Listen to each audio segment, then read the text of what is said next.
குட்டீஸ், இன்னைக்கு உயிரெழுத்துக்கள் கத்துக்கலாமா? உயிரெழுத்துக்கள் 12 வாங்க சேர்ந்து கத்துக்கலாம். அன்னப்பறவை வானில் பறக்குது, அன்னப்பறவை வானில் பறக்குது. ஆடு புல்லை தின்னுது, இலையின் நிறம் பச்சை, ஈசல் பசிங் சாய்து. உழவன் நிலத்தில் உழைக்கிறாள், ஊஞ்சலாடி மகிழ்ச்சி தருது. எலி சின்ன கால்களால் ஓடுது,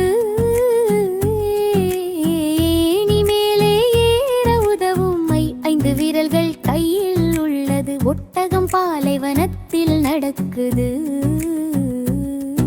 ஓடு பாப்பா ஓடி விளையாடு, உவை உலகம் புகழ்ந்த கவிஞரு.